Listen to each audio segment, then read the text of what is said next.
Hello, everybody. This is Israel here from Plural Markets, the hedge fund, and we are on to session 4 of the Market Breakers course. Our topic today, or our topic for this session, is market phases.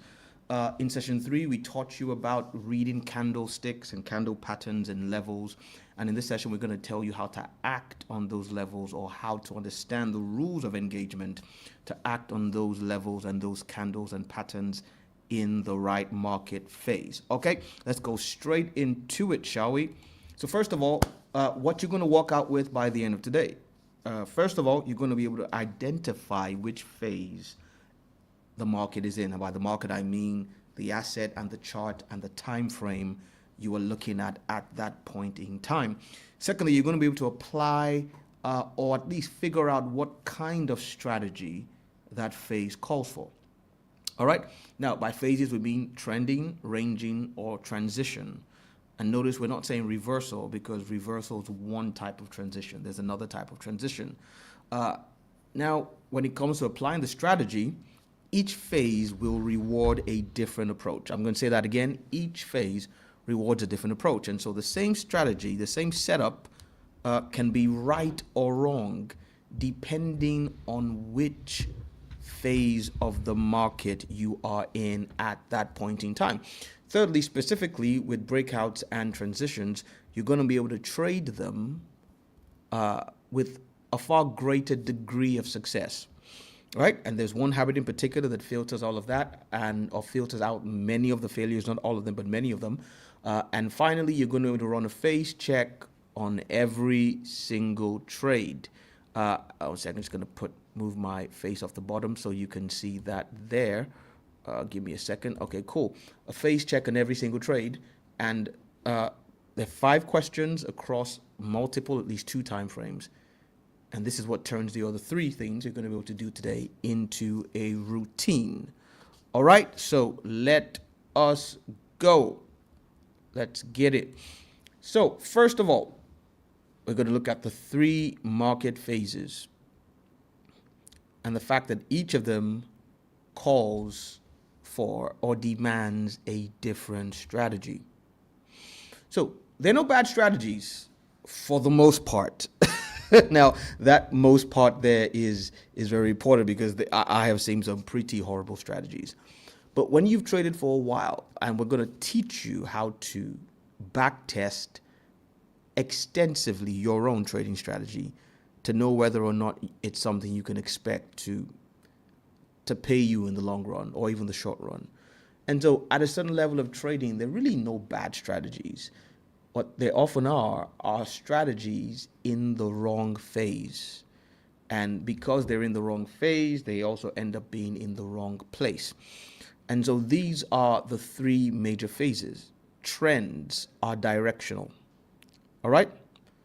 When you think about a trend, you think about a direction. The market is moving consistently and significantly in one direction. It's going up or it's coming down. In a range, the market is moving sideways in between 2 fixed points, right? Moving sideways in between 2 fixed points. And in a transition, the market is changing, either changing direction from an uptrend to a downtrend, or a downtrend to an uptrend, or it's changing from a range into one of the other 2. Very important, right? Okay. Now, when you mix them up, you get in trouble. I just took my face off the screen so you can see that. When you mix them up, you get in trouble. If you buy the dip, right, in a trend, an uptrend, you're in money. If you try to buy the dip in a range, you might get caught out unless you're scalping, because you're not going to move consistently one direction. You're going to be bouncing between 2 pinpoints, and that's not going to be good. Fading resistance works in a range. You get to the resistance, you fade it down. You get to support, you fade it back up. If you are in a strong uptrend and you try to fade resistance, you are going to get punished. All right? So very, very, very important that you understand what works best. And the way you understand what works best is to first identify what phase you're in. So you run the right strategy. Neither strategy is wrong, but you run the right strategy in the wrong phase. And this is one of the most common reasons good analysis still loses money. Okay, so let's move on very quickly. I'm going to show you some stuff on the chart in a second. So a trend means higher highs and lower lows in one particular direction. All right, so high highs, lower lows, one particular direction. The stair step is the definition. And what I mean by that is you don't just assume that price is moving up or down. You need a readable sequence. I'm going to show you this in a second. A readable sequence of 3 to 5 swing points. A readable sequence of 3 to 5 swing points. So let's take a look at what that might look like, shall we? So this is gold on the 15-minute chart. Let's go to a 4-hour chart because by definition, or 1-hour chart, but by definition, it'd be easier to spot. Not easier, but the swings there tend to be more defined. Okay, so this is gold on a 4-hour on a 1-hour chart. I'm sure just by visually eyeballing this chart, it should be obvious to you that from that high there to that low, that price was in an uptrend. I'm sure that's not, what's the word I'm looking for now? That shouldn't be controversial to anybody. But you don't just, especially now, it's easy to know once this is formed, that's an uptrend. But if you were following the markets as they were forming, at what point do you now become sure that this is an uptrend? Just to get rid of that arrow there. At what point is it clear that that's an uptrend? Is that an uptrend? When the trend's done or almost done, it's very easy in hindsight to know that this was a trend. But how do you know in the weeds that you're dealing with a trend? Well, you wait for at least 3 touches, 3 higher highs and or 3 higher lows. I would then say at this point, it is pretty established that we have an uptrend. All right? I would say that's pretty established we have an uptrend here.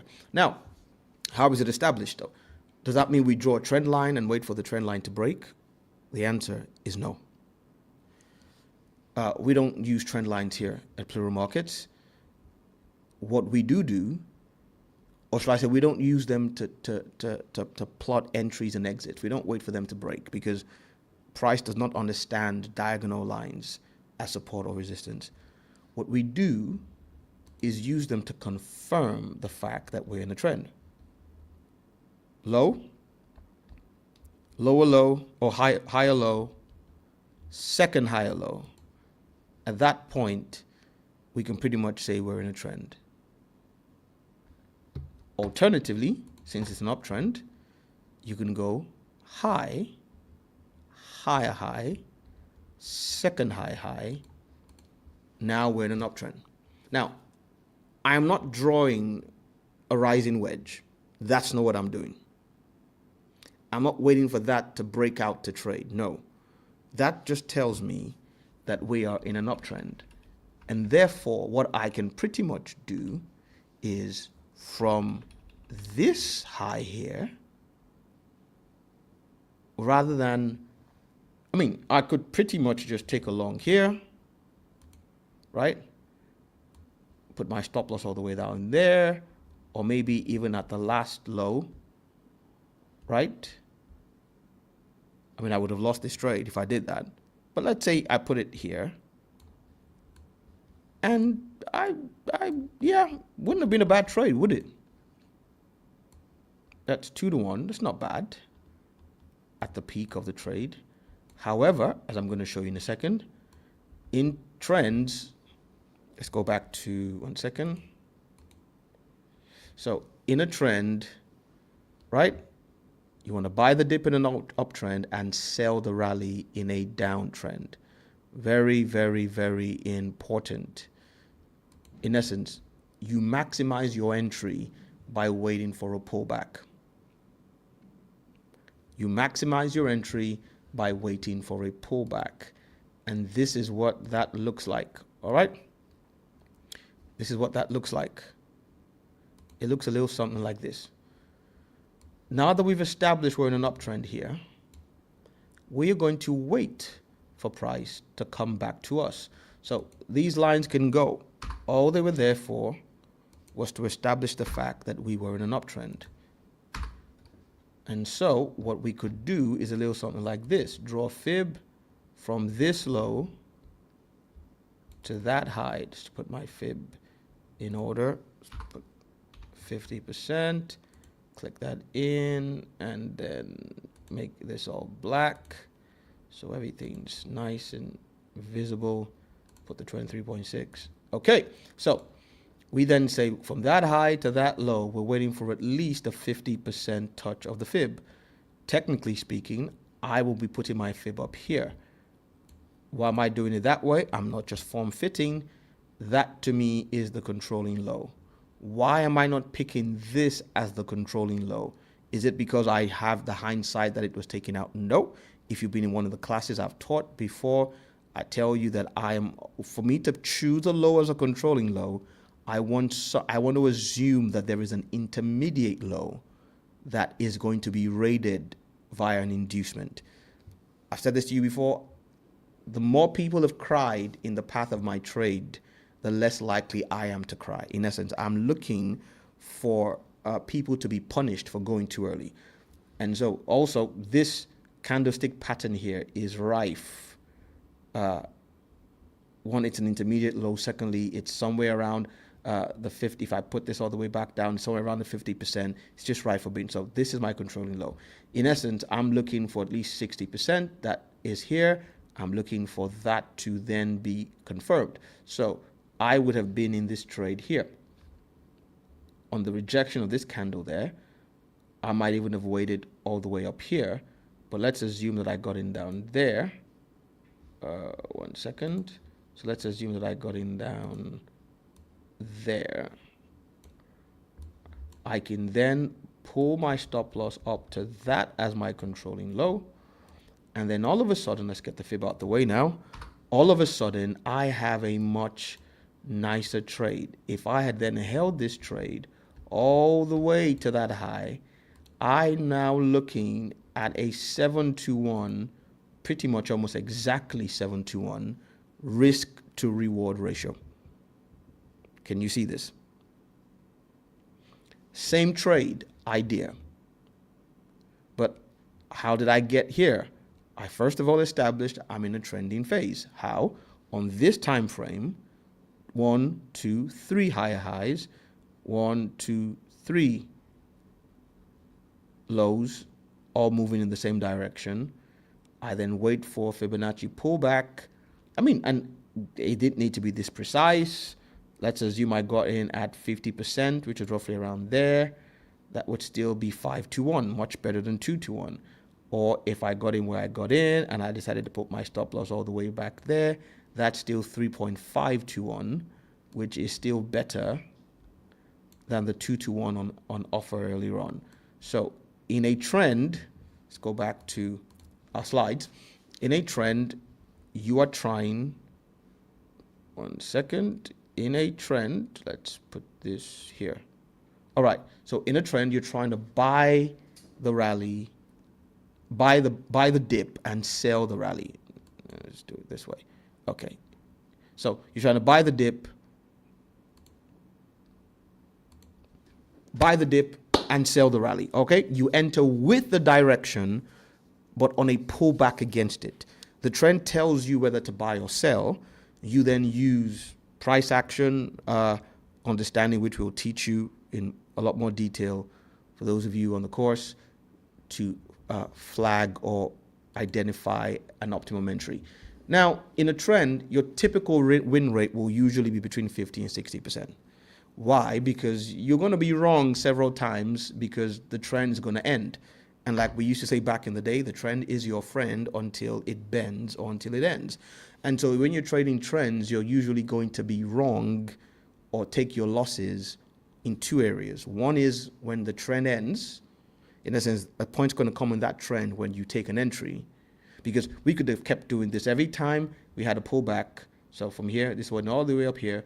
We could have had a pullback here and then bought again, had a pullback here, bought again, had a pullback here, bought again. And then now when we had a pullback here, we would have thought we were buying and the trade would have lost. So we'll have gotten one entry, one win, a second win, a third win, a fourth win, and then a loss. But this was an actually very long trend on a 1 hour chart. Many times you got probably 3 entries on the average trend and then you lose. So that's where you get the 50 to 60%. Now, the second way you will lose on a trend is on an inducement. For instance, if you had bought here, you would have lost because you were going to be induced. Price was going to take out that low. But another example is here. If you would, okay, actually you can't see that screen. Let me show you that. So this is what I was talking about. Let's blow this up. So if you try to enter here, you would have been taken out there. Now, like I said, when you've traded a while, you can, half of the time or more, you can just smell an inducement when it's staring at you. So that's an example of an inducement. There's another example here. If you'd entered here on this pullback there, you would have been taken out. Notice it's not an accident that both of those pullbacks are almost the exact same candle pattern. I'm usually very, very, very wary of taking an entry on a candle pattern where there is almost no wick. Just experience. But still, you would have had 4 or 5 wins and 2 losses, roughly 60%. Not bad. And of course, as we've been teaching you, you're going for a minimum of 2 to 1. I am a fan of 3 to 1 and above. I like 3 to 1, 4 to 1, sometimes 5 to 1 trades. I'll take 2. I will never take a 1 to 1 trade. That's just me. I might end up cutting a trade short for 1 to 1, but I'm never going to analyze a trade that can only pay me 1 to 1 and get in. That will be for another session, but many of you have heard me as to why I am of that persuasion already. Okay, so the second phase is the range. It's the range. Some people call it a consolidation. For the purpose of what I'm teaching, I'm going to use the word range because I refer to these as consolidations when I'm using them to plot what stage we are in a move. But if you're going to trade it, the word range is more appropriate because you are literally trading in a range. Okay, so price is oscillating between 2 boundaries. Now, let's see if I can find us an example. Let's see if I can find us an example of a range here. Okay, so let's see. See if we can find a range, a recent range in gold. Let's go to a 4 hour chart. Let's see.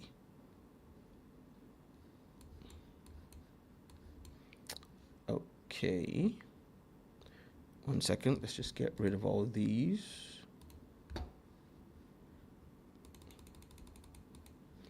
All right. So let's compress and look back and see. I want an almost textbook range. Okay, we're going with, actually, let's go to 15-minute chart. It should be much easier to spot one there. Okay, so. All right, let's take this one. It's not as perfect as possible, but that should make you feel better that I'm not trying to form fit something perfect. So if we draw a line there. Now, I know this is a 15-minute chart, but just assume this is any time frame. Let's assume this is a weekly chart. Okay, yeah, that's fine. Cool. So, I'm going to blow that up. that's an idea of a range. Let me put this in a box so you can see it with a lot more clarity. That's an idea there of a range. Now, that's a 15-minute chart. If we drop down to a 5-minute chart and go back and find, you see that's a lot bigger on a 5-minute chart. And I could drop down to a 3-minute chart and it would be even bigger still. And better yet, if I drop down to a 1-minute chart, that is going to look like a canyon. Okay, let's find it. 1 minute. I have to go quite a bit back to get this in a 1-minute chart. There we go. So there's a 1-minute chart. As you can see, this went on for quite a while on a 1-minute chart. So all we're saying is that there is a consistent move in price between two extremes. That's it. Okay? Consistent price for a period of time is moving or oscillating back and forth between two boundaries. There's no directional bias. So how do you identify that we are in a range phase? Well, you're looking for 2 or more touches of each boundary, each with a clear, visible reaction at each of the touches. Price wandering up and stalling is not the same as price being firmly rejected. Only a firm rejection gives you a boundary worth trading. And the strategy in trading in a range is to sell near, notice it says near, not necessarily at, near the top, because it may not get to the top pip perfectly, near the top, and buy near the bottom. You're basically fading the extremes as opposed to following a direction. All right, let's take a look at that and see what that looks like on a chart. So this is the range we just drew. We drew the range of 15-minute chart. We dropped down to a 1-minute chart. Look at it now. When I say near, you will see that it doesn't matter that, you know what, rather than draw it that way, let me draw it this way. Because I'm going to show you in a second that we draw support and resistance, or we've shown you already that we draw support and resistance as boxes or zones, not as lines. Why? Because you're looking at an imperfect auction place where price can move and where it wants to stop isn't necessarily where it always does. So let's say that's the lower boundary zone. I widened that intentionally, and that's the higher boundary zone. In essence, whenever price walks into those two zones, I'm going to change this color so it doesn't, let me see. Okay, so let's make this background something stands out a little bit more to make it different. Let's put that. No, that's that's not helpful. Okay, cool. So when price goes to the top of the range, you're going to short. When it goes to the bottom of the range, you're going to sell. And we said we want 2 touches in either direction to establish. So price comes all the way down here. This is touch 1.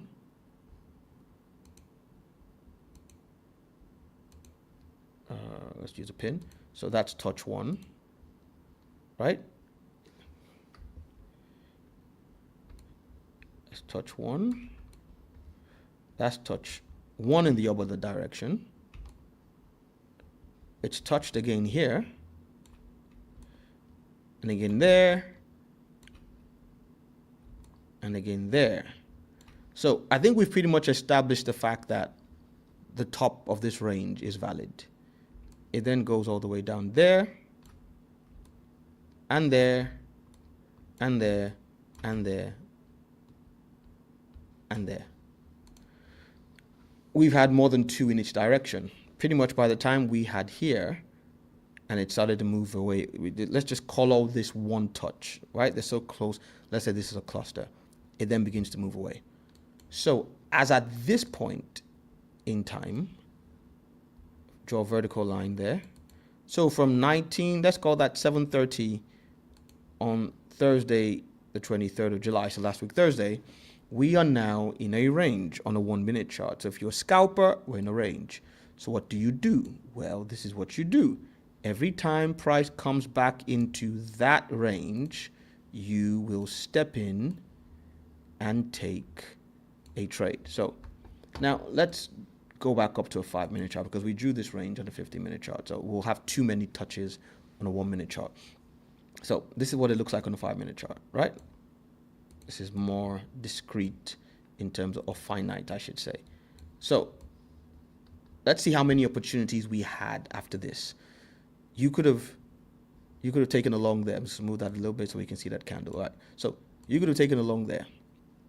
How would you have taken along? Wait for that candle there to engulf. We know this is basically the range, but we're going to give it we're going to frame it around this low there, just to give price a little bit of a chance to wick through if possible.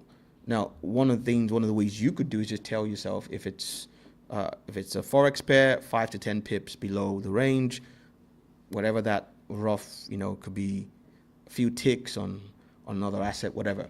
But we're buying there and we're aiming near. We're not waiting for the exact touch of the line. We're going to aim somewhere near the top there. So let's put that there, right? Okay. So, well, that would have been 2.5 to 1. You come out there. Once you're out, you wait for a reaction the other way. You don't just go in, you wait for it to prove it wants to go the other way. How did it prove it wants to go the other way? This here. I'm not trusting these as a reversal. This is not, this big candle, you can't tell me we reversed by those small ones. So it messes around a little bit. When does it make itself clear? There is the first one I would have traded. This strong bearish rejection at that level. You step in there again, put your stop loss just above that zone there. Again, target near the bottom. Again, you clean up with over 2 to 1. You come out. You wait. So you don't just take it up, down, because you don't know when it's going to end. But you wait again for clear proof. Now, this for me, I wouldn't have traded this because that candle's too big to give me some kind of confidence. So I would have probably sat out this. You would have won if you stepped in here, but I'm just going to sit it out. Now, when this candle is taken out, that's engulfed in 2 candles. That's valid. The problem is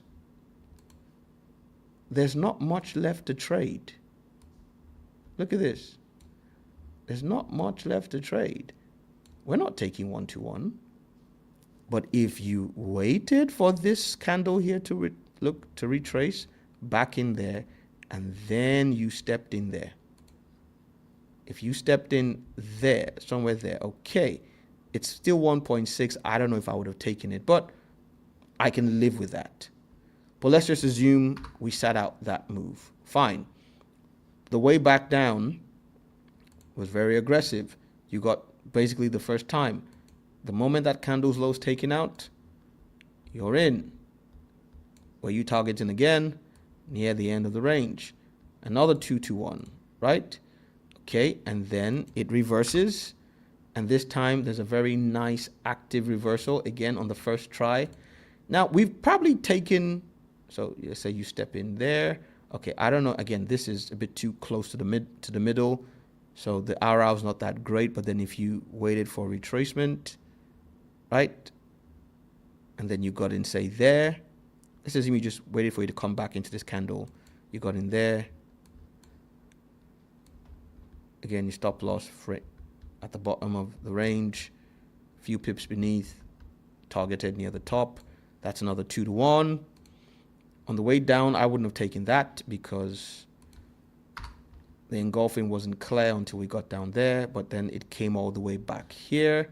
So I probably maybe would have stepped in there with another short, say coming back into that candle level there. And again, put my stop loss just above that zone up there. This is 1.5. Okay, we're starting to.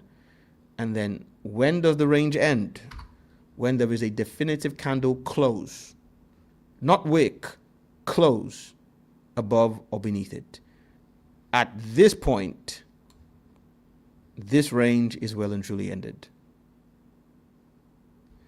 I'm not trading this. I'm just banking this as information, right? As data that the trend's over. Now, did it come back up and take out the range on the other side? Yes. And you see this a lot when we look at some of our advanced stuff. We're going to show you that this pattern I've shown you many times for those of you who are on the course, that this is classical market price action. We form a range, we dip into a level, right? There's a change of character, a shift in market structure, and we move back above that range, and then we come back to somewhere inside the range. Look at that. So if I were to draw the midpoint of that range, it would be somewhere there. I think, yeah, let's see. Okay, so yeah, that's the exact midpoint of the range there. That white line there. So this here is a typical market structure entry. This is pretty much the way to trade if you want to trade like a bank, right? And as you see, from this point there, if you had stepped in there with a trade, taking your entry here at the engulfing there, or maybe even the retest there, okay, framed your stop loss at the bottom of that range. This is slightly beneath the scope of today, but I'm just giving it to you. That range, right? The market's basically told you, I am now well and truly trending. At this point, we now have confirmation that we have broken out of a range, right? We have had a transition, and then we're now ranging or trending upwards. And as you can see, you take that, you would have gotten about what? 4 to 1. If you then let it come back in here, take out all these lows, reload again, breaks market structure there, comes back in, take another entry on this engulfing there. Where's the controlling low? I'm putting it all the way back there just to be safe, but you could have taken it here and been in the money. But even if you put it out back there, you held all the way to the top, again, you would have been looking at 6 to 1. If you like to live by the seat of your pants, put it down there, that's 12 to 1. But you see the point. So we've now moved, the range is over. We've moved from the range back into another trend. So that's basically how you work with ranges. Typical win rate in a range between 60 and 70%. Typical risk to reward between 1 and 1 to 5. You see that I showed you how you can easily get 2. But with ranges, you're trading certainty, or you're trading reward for more certainty. All right? You sell near the top, you buy near the bottom, you're fading the extremes rather than following a direction. Okay, transition. What's a transition? A range breaking out or a trend reversing. Now, I just shown you one type, or I've basically shown you both types of transition on this chart. So let's go back there very quickly. Actually, let's deal with the slide, then we'll go to the charts. So a range breaking out or a trend reversing. A new move may be starting. Now, this is the most profitable and most dangerous market phase. And they're both true for the same reason. You're early. Because you're early, there's a lot more space to if you win, and there's a lot more chance that you're wrong. And so the typical win rate for transition is lower, because if you're honest, transitions are easy to spot in hindsight, but while they're forming, they take a lot of faith. Now, I am primarily a transition trader. I'll take a little bit less win rate for a little bit more or significantly more win ratio or profit ratio, okay? And as you see, you can get 3 to 5 and above. I'm going to show you that in a second. The strategy, wait for the breakout, then wait for the retest. Now, let's take a look at that in the charts, shall we? Let's go back to the charts. Okay, so the same chart we just looked at, gold on a 5-minute chart. It was ranging. And then it broke out the range heavily to one side. This here is a perfect institutional, and when I say setup, I don't mean strategy. I mean an institution setting you up for a loss to become liquidity as a retail trader. Now, let's go up to a 15-minute chart. Probably let's even look at a 1-hour chart, because I haven't checked this, but I can almost bet I can put good money on what's happened here, because this is a classical market pattern, right? And I am not wrong. Okay, so what's going on here? That 15 and 5-minute range, let's get rid of those.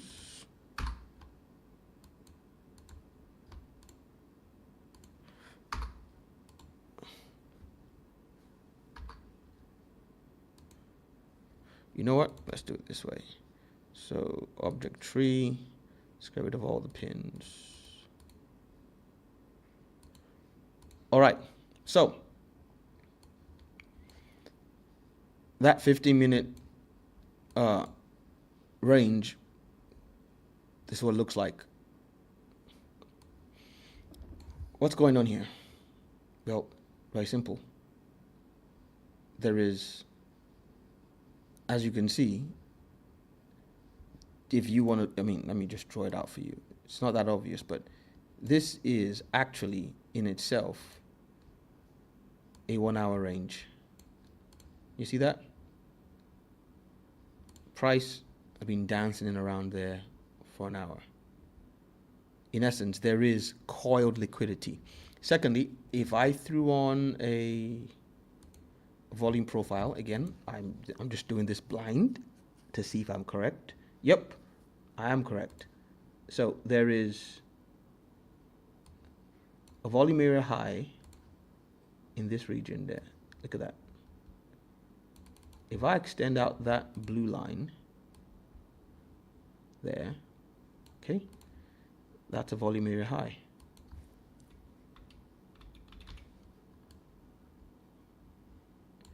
The point I'm making is, it's very obvious to me as an experienced trader that this reversal here did not just happen in space, that there was something in the past that made that a key level almost to the pip. Look at that, almost to the pip. Now, all you need to know for the purpose of today is there is something beneath the range that price is reaching for.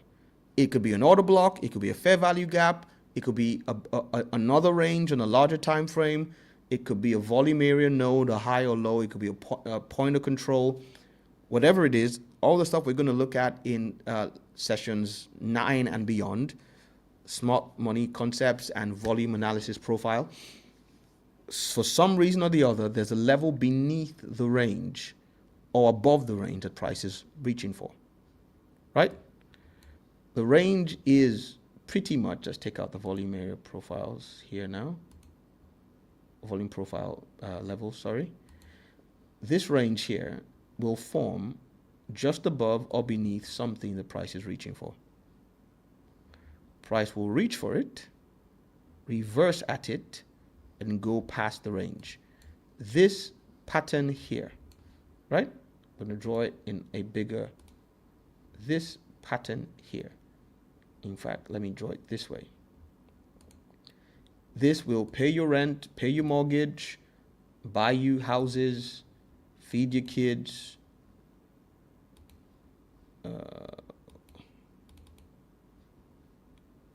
What's wrong with that? Let's try this again. Okay, so from here to there, back to there, and then away we go. This back to there, as you can see, is somewhere in the middle of the range.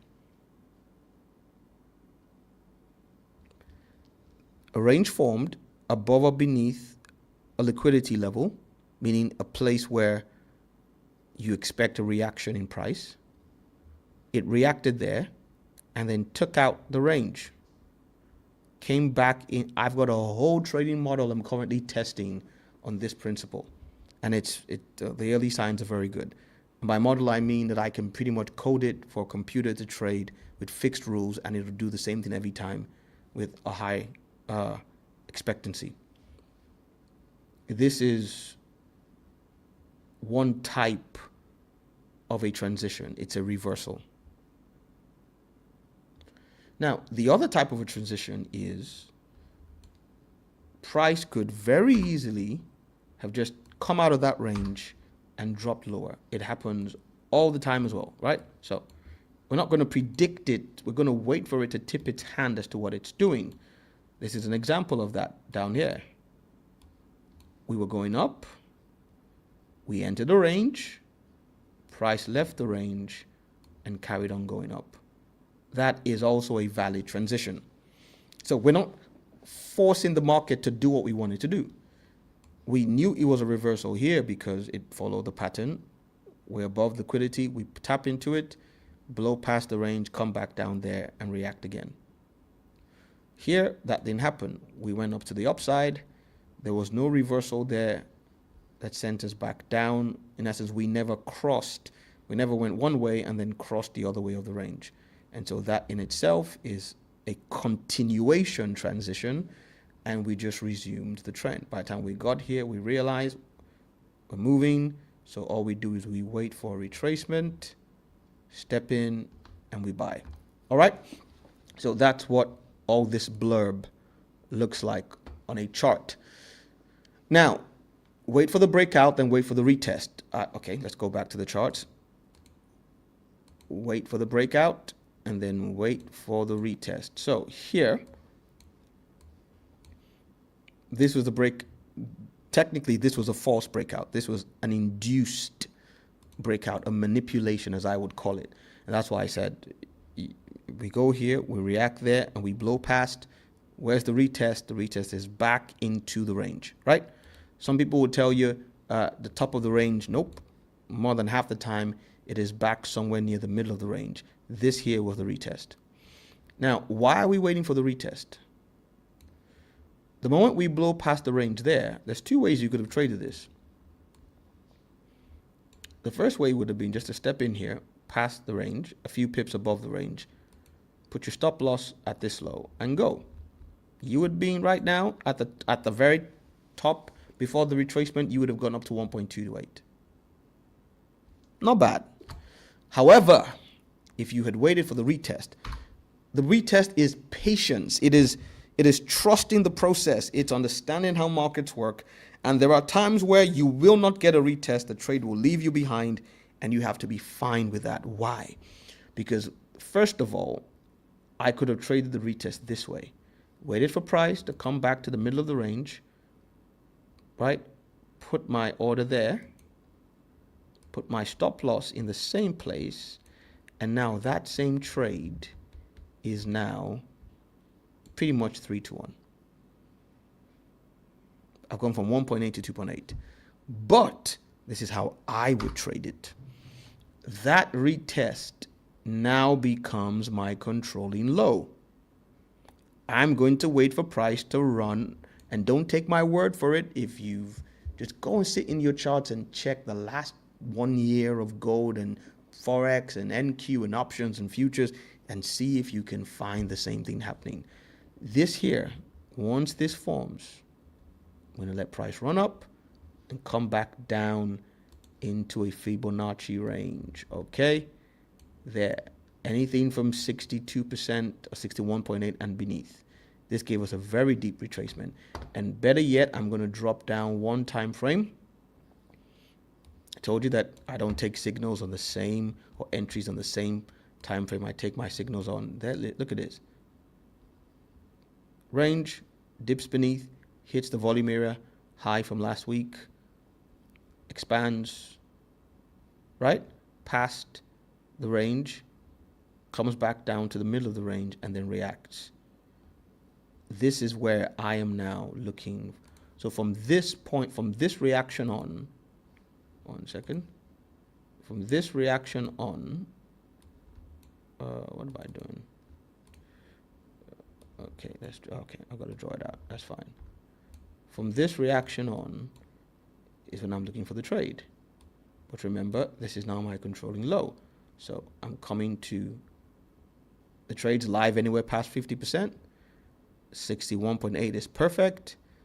70, let's just call it 72 is even better. And then I see this reaction there, right? So this is my entry. I'm entering on this engulfing there, putting my stop loss there.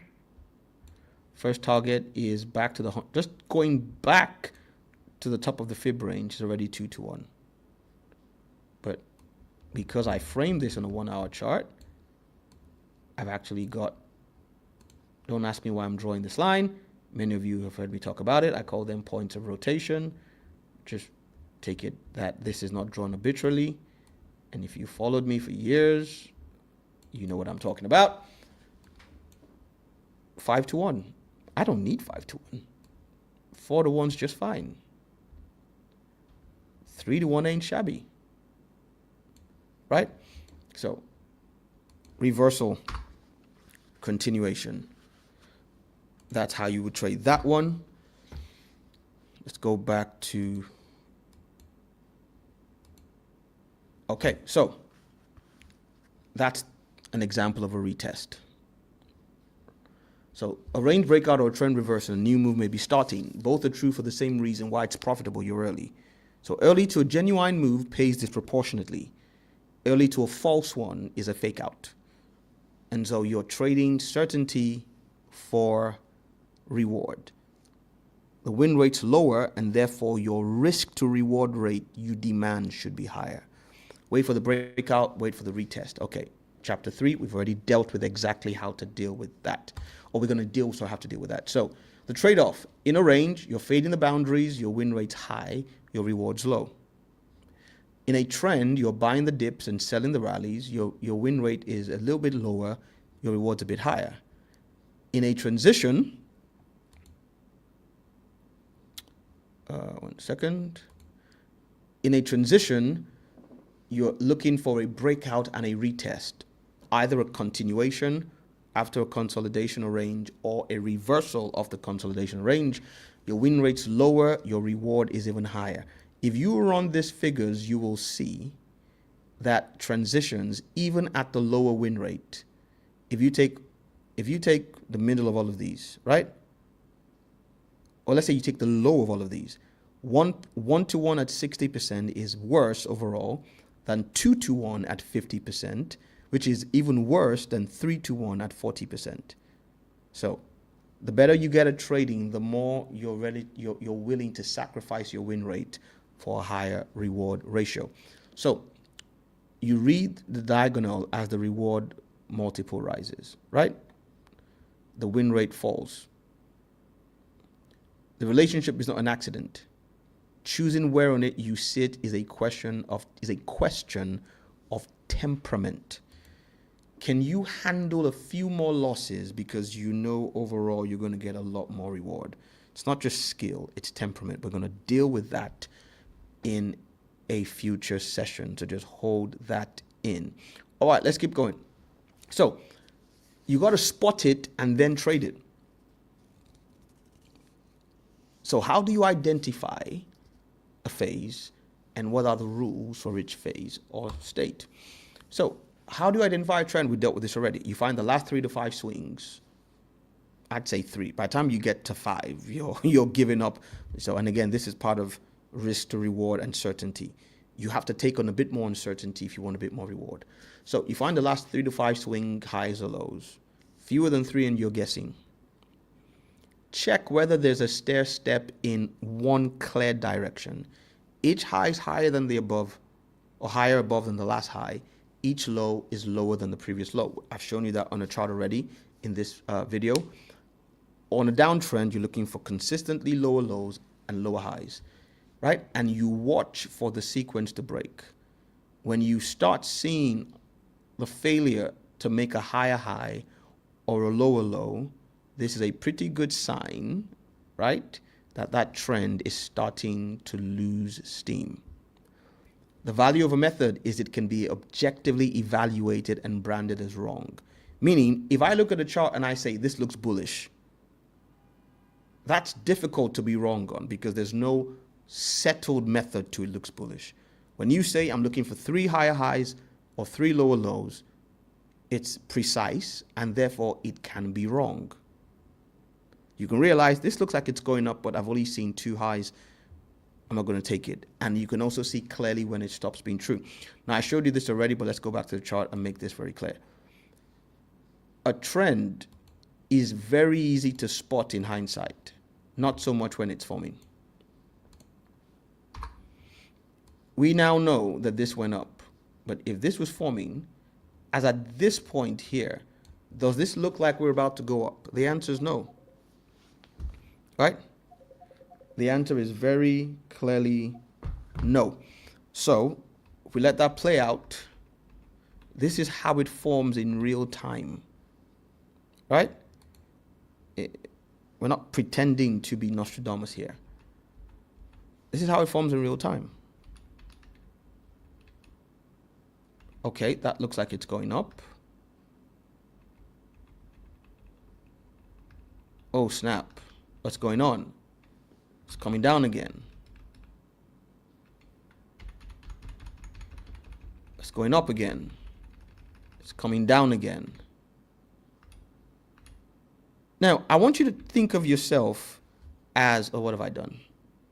What have I done? What have I done? What have I done?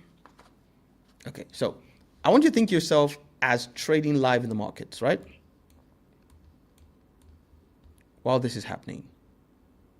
The truth is, at this point here, this is actually the place to step in and take a long. I want you to stare at your chart for a second. Let me blow this up a little bit. This right here, right, is the place. Let me put a pin. This here, this candle here, this one there, right, for an experienced trader is the perfect long. But I want you to think about this. How many of you would be comfortable taking a long there? Price is falling. That's where the rule comes in. It's an uptrend. This is a swing low, right? That's another one. That's a third. There you go. A low, a higher high, a higher low, a higher high, a higher low. You could also count this here as a higher high and a higher low if you wanted to. So you see why you need a rule. And a rule means you'll be wrong. That's why many of us don't like rules. We like to vibe trade. Trading is not like coding. You can't vibe trade. You need to have clear rules and be ready to be wrong on your clear rule. Okay? So this is the perfect place to take the trade. We've established a fact. 1, 2, 3.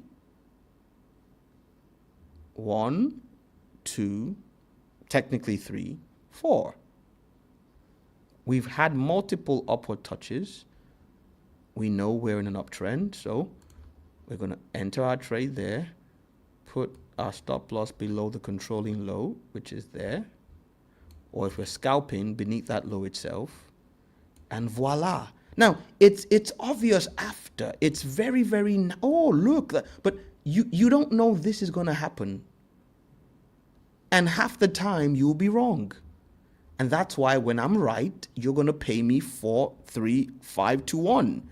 I'm not accepting 1 to 1 when I'm right, because if I'm going to be right half the time, I need the odds to be in my favor. Pun intended, Hunger Games. All right, so that's what it looks like in a chart. And then you watch for the sequence to break. At some point, okay? At some point, that's going to stop happening.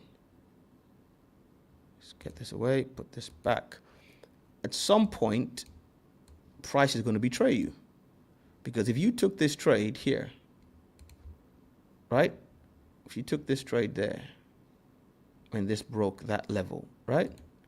And you put your stop loss below the controlling low, which will have been this one. I mean, you have gone to 1-to-1, but if you were looking for at least 3-to-1, you're losing that. Look, price has betrayed you. All right? Now, well, why did it betray you? That's a different story for a different day, but we won't get into that because on a 1 hour chart, this was very obvious to me. And if you're on the Discord, I actually pointed that out, that I was expecting price to come all the way down there today, but that's neither here nor there. So all trends will end, and if you follow your rule exactly, you will take a loss when the trend ends, or a break even, or a small profit as opposed to the full profit you were going for. And that's just absolutely fine. Okay.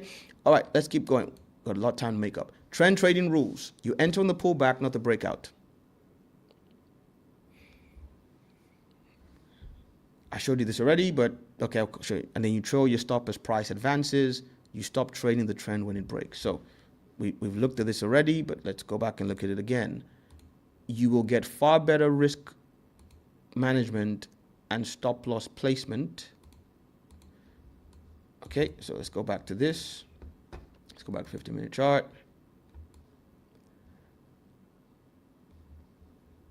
Let's go back. Okay, so here now, like I said, you could have taken that trade there. Just repeating myself, you could have taken that trade there. When price got up there, took out this high there of the consolidation, you could have taken the trade there and put your stop loss all the way down there. Why would you want to do that when you could have waited for it to retrace to here, the retest, with your stop loss still in the same place? And then the same trade goes, look at this, same stop loss, same profit, goes from less than 1-to-1 to 2-to-1. And of course, if you are reaching for the stars, that gap is even more. So that's now a 3-to-1 as opposed to a 1.5-to-1. Basically double the profit. So always wait for the retest. All right? Always wait for the retest.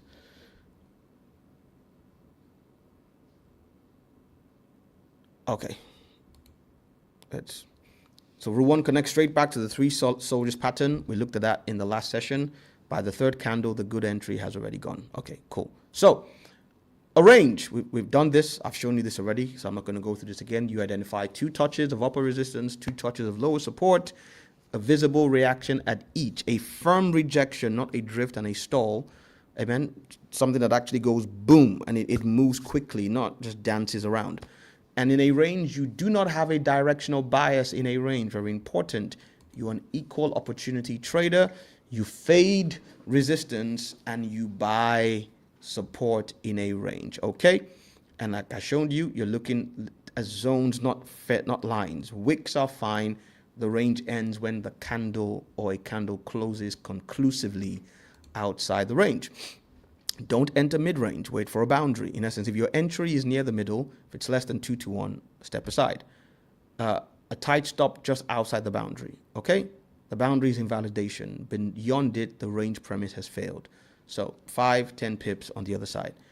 Trade the 3rd or 4th touch with more confidence. I showed you. You wait for it to do 2 times, and the 3rd time you step in and you keep riding it. You will lose at the end, or most likely lose at the end. You may take a break even or small profit, but you want to have milked it for all it will give you. All right? And ranges always eventually break. So planning for the end is part of trading 1. Now, I want to show you something very important. Rules 3 and 4 are intention. Every time the range touches, it has consumed some of the liquidity holding that level. In essence, the more times the touch happens, the closer you are to that range eventually ending. So you're going to have to balance both, like I said. Balance your risk tolerance based on confirmation with your expectation for profit. The more confirmed a trade is, the less profit it probably will have. It's just a balance. You're going to have to figure out where you sit as a trader in your temperament on that slide scale. Transitions, we've looked at this already in the charts. A range breakout is type 1. A trend reversal is type 2. I've shown you that already. Price leaves a defined range decisively. A new directional move may be starting in the same direction as before the range, or a reversal. I've shown you both. And notice the word may. A transition is a candidate, not a confirmation. Treating it as confirmed is precisely the error the next two slides exist to prevent. All right, and what are these slides? 1 second, let's go to them. So the first one is how to trade a breakout. Identify the boundary being tested. You should have drawn it in the range. I've shown you this live already. Wait for a decisive close beyond it. A close, not a wick through. A wick through is a liquidity probe. It'll come back down. Wait for a close. Wait for the retest. I've shown you already why the retest is important. And enter on the retest confirmation. Not just does it retest, there is a reaction at the retest. Then you step in, okay? Now, if it never retests and simply runs, you miss the trade. That's fine. But over time, you will do far better waiting for that retest than being faked out. That cost is smaller than being caught by a fake out. All right? So, why wait for the retest? We looked at this already. It filters fake outs. Many breakouts fail. The retest removes a large share of them before you risk your money. It gives you a better entry price. I've shown you that already. You pull back to the level rather than the extension away from it. Tighter stop. So the same risk buys you a larger position and profit if you win. And we looked at this in session 3, last session. Broken resistance often becomes support. I showed you when it's a reversal, the retest, what was stopping in a bullish breakout, that resistance now becomes support and vice versa. All right? And so the retest is where the flip gets tested. If it holds, the breakout has been confirmed by the market itself rather than by your opinion, and you are entering with evidence instead of hope. Now, examples of the right strategy in the wrong phase. You're buying the dip in a range. You don't buy the dip in a range. In a range, you buy or you sell the dip. You sell the resistance and you buy the support. There's no trend for the dip to resume into. You're buying the middle of a box. By definition, you are going to lose that trade because price is heading for the bottom of the box before it goes back to the top.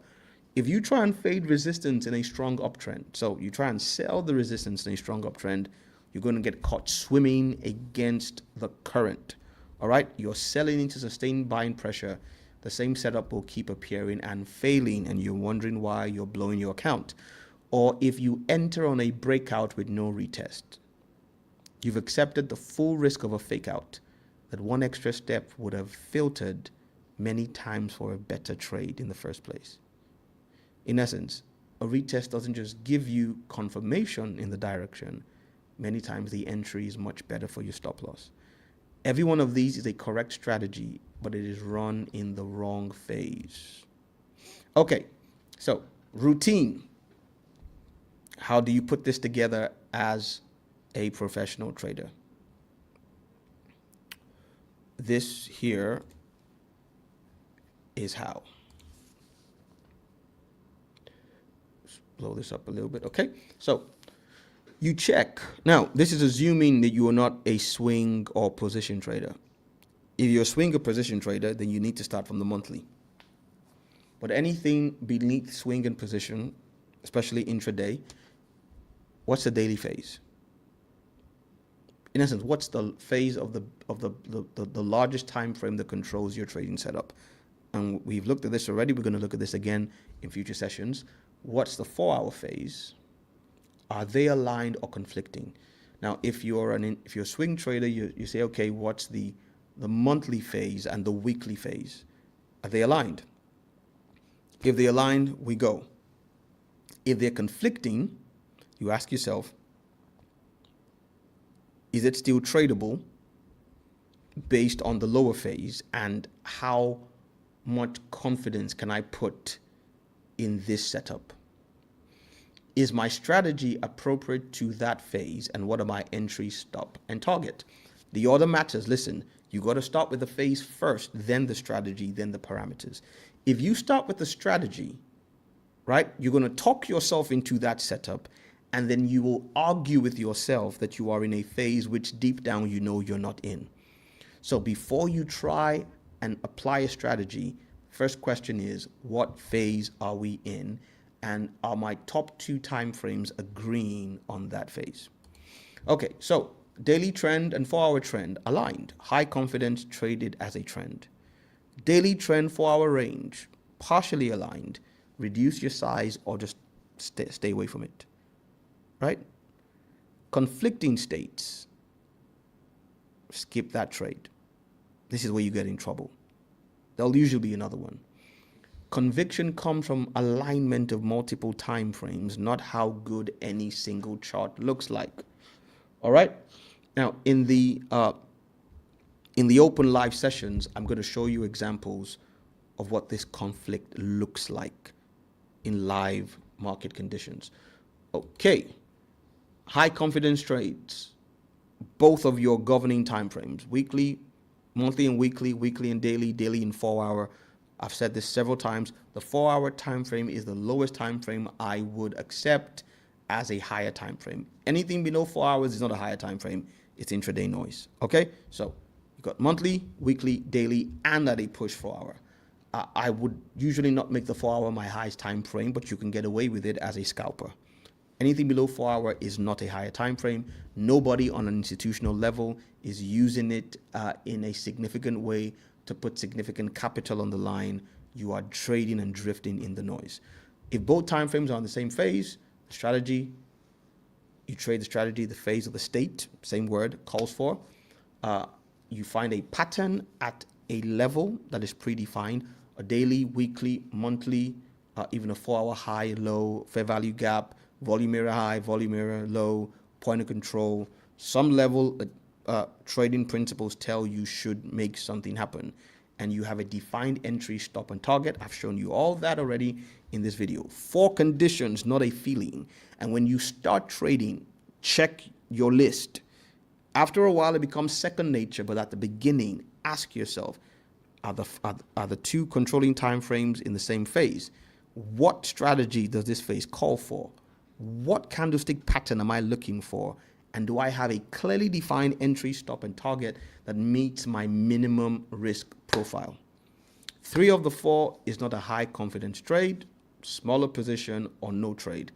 I personally believe it's a no trade. That's there because some of you will take on that risk. Beautiful. I only want the market dancing to my tune on my terms. And even then you will still lose, okay, from time to time. Anything less than that, if you can't name the conditions you're trading in, you are describing an emotion, not a setup. And emotions are the best way to end up in the market with emotional damage, pun intended. So 4 ways to get it wrong. You classify once and you never recheck. It was trending yesterday. Is it still trending today? It was ranging this morning. Is it still ranging if it's an intraday chart? A trend identified on Monday may have broken by Thursday, and the setup that worked all week stops working. 2, trading your preferred strategy regardless.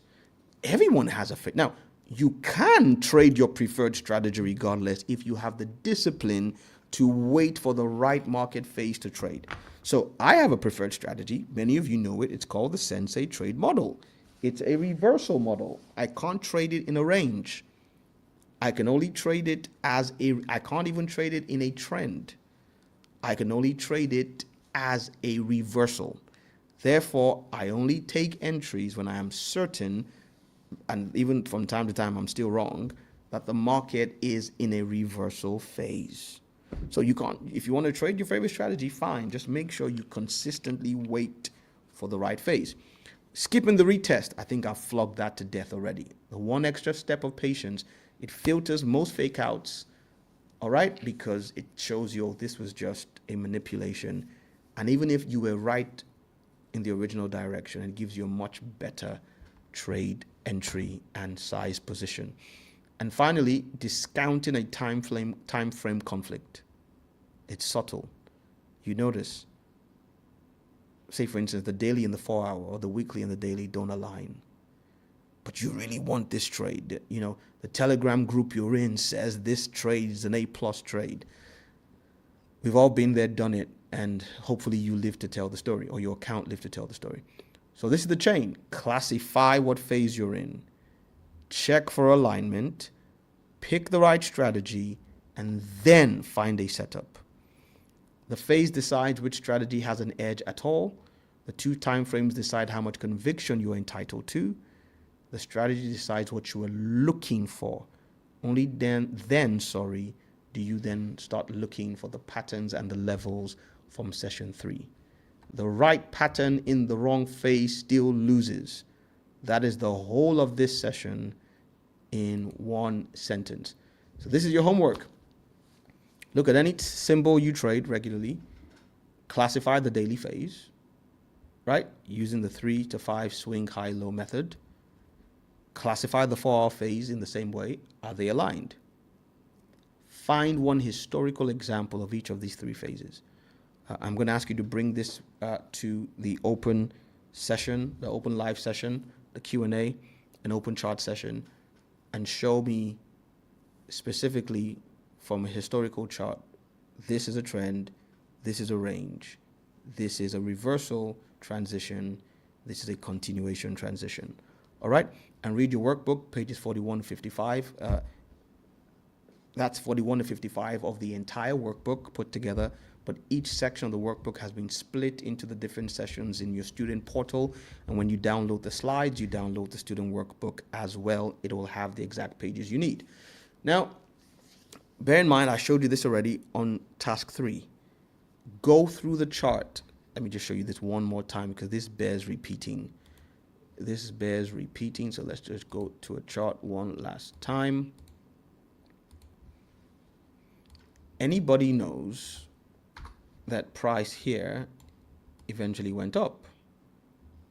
But when we were going into it, it was not obvious. So ask yourself, at what point, and this is important because if you can reverse engineer this on historical charts, it'll help you spot it much more clearly on futuristic charts. Don't just say, oh yeah, this was a reversal. No. Where did it become clear it was a reversal? Okay? Is it a reversal here? No. Here? No. No. Still here? No. We're still not sure it's a reversal here. Now we start to be sure. At this point, we're pretty much sure. Why? We've taken out the high of the consolidation. We've formed a high. That high has been taken out and taken out a second time. We're not sure here. This could just be an inducement or manipulation or stop rate. We think, okay, this is looking good and this is looking very good. Not only have we taken out this high and that high, we've also taken out the high from here. All right? And then we wait for a retracement. We see a reaction. Then we go. But me personally, I'm not trading this yet. I'm waiting for this. This is what I'm waiting for. Taking that out, boom again. Okay, now I'm sure. We come back in and I see this candle here. This guy with the pin, I told you this is where I would have taken the trade. So I'm sure about the trend. I'm sure here. I'm doubly sure here. And because low, low, low, now I'm ready to go. Pun unintended. All right? Okay, let's wrap this up, boys and girls. So the question is, forget hindsight. At what point would you have been sure that this was a reversal? So session 5, institutional ATR mastery. Again, moving forward, like we said, we're going to be recording these videos for you in advance of the live session, so you can go through them during the live, before the live session, and come to the live session armed with the information, ready to engage, look at charts, ask questions, banter, and all that wonderful stuff. Sessions 3 and 4 have taught you what to trade and when to trade, right? From here on, section 1 of the course talks about how much, size, how far, loss or take profit, stop loss or take profit, and how to manage your trade. All right? Institutional ATR mastery. We're going to be looking at where your stop should be and how large you should size your position. See you guys soon. It's been great. Take care.